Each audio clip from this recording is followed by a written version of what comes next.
Kevin Sidebottom here, speaker, author, and trainer, and I go around and I teach sales organizations and leadership teams how to grow trust and influence with their customers and their team members to drive more revenues and higher profits. Today, let's talk about this topic of sales strategies and tactics. More importantly, why they fail. Okay? We're going to talk about this video to get in to understand these strategies and tactics. People like to throw on these words because they sound pretty cool, right? Sales strategy. What's our strategy to go get more people to come on in? What's the tactics of how we're going to do that, right? You know, your strategy is kind of like your plan, how you're going to go do it, and your tactics are how are you going to go do it, right? It's the blocking and tackling, like in football. Well, here's the deal. When we sit there and go and say, hey, let's have some strategies and let's have some tactics on how we're going to get more people engaged, more customers coming through the door, that's great. But we need to focus on something that is repeatable over and over that we can do that's second nature. We don't even have to think about. Because, you know, strategies and tactics, you often have to think about what you're doing, how you're doing it, and it actually slows you down. So what I always tell people when they sit there and tell me, hey, we want to come up with some new strategies and tactics and how to bring in more customers, generate more revenues, I always go this, okay, show me your sales process. What does your sales process look like? Most of the time it's, we do this, we kind of do this, we have this, we bring them in like this, and that's kind of a strategy and tactics kind of conversation. What you have to have is a sales process, something that's repeatable over and over and becomes second nature so you don't even have to think about it. Think about it like when you get up in the morning and you want to go get dressed and brush your teeth and all that stuff. You do it without even thinking about how to do it, right? Because it's become a process.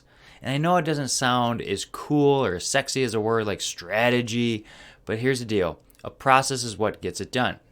Now, football players, pro athletes, weightlifters, you know, those people that have like the 8-pack abs, and like Navy SEALs, they all follow a process. Something that's repeatable over and over that they can make adjustments to and keep moving forward, but it's in second nature. So they're not bogged down with thinking about how they're going to go and do something. You got to have a solid sales process if you're going to succeed in sales. And remember, sales isn't this like short-term little thing. You need sales growth for the long term. A lot of people get into these sales strategies and tactics, how we're going to bring people in. Let's mark stuff down so that we bring them in and we can get them with the higher price stuff. It doesn't work, okay? Everybody's educated now. They know price points. They know what they want when they're coming in. So we need to just have that sales process foundation and go and serve the customer. That's how you're going to have a solid strategy. Serve the customer. So have your sales process set up.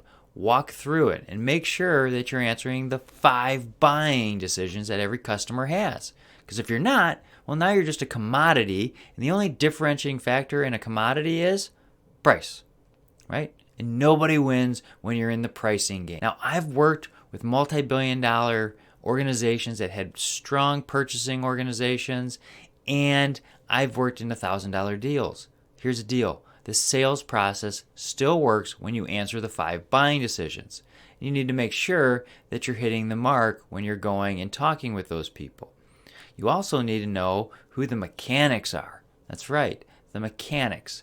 Now, when I started off in sales, it was to sell outdoor power equipment. And I know what you're thinking right now is, well, that doesn't sound so cool. Well, most of those things actually cost about as much as your car. Yeah, they're expensive. But I've also done the multi-million-dollar deals for multi-year contracts. Same process, same thing. You have to go find the mechanics. And now the mechanics were in like the lawnmower industries. They were the guys fixing all the broken machines, right? Well, they were the ones that had all the influence with the landscapers, the end users. They told the end users what to buy because this broke, this didn't work, this was really great. They would go through and they had all the influence. The salespeople really didn't. So when we go out there, we need to go find the right people.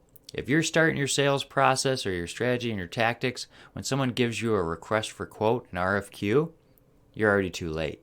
So you need to make sure that your sales process starts at the beginning and catches the right people to help identify everything, and you'll be successful. Now, here's something we need to focus on. The first buying decision that everybody has, whether they're a mechanic, whether they're actually going to buy the product or service, they have to buy off on us. Okay? And we need to answer 3 questions to them on every interaction. Do I like you? Do I trust you? And how can you help me? If we can't, guess what's going to happen? Yeah, we're a commodity. And they're not going to buy from us. They're going to go down the street to the competitor, someone that they do like. So we need to work on the relationship. People have to like us before they're going to buy from us. So make sure we're answering those things. And there's a lot that goes into that. Like the situation, wherever you're going to meet with them at. If it's a high traffic area, a high noise area, and anxieties will go up, guess what's going to happen? They're going to associate that with you. The different colors you wear, the different smells, they also affect likability and trust. So we need to make sure that we're putting our best foot forward and doing the right things if we're going to be likable and trustworthy.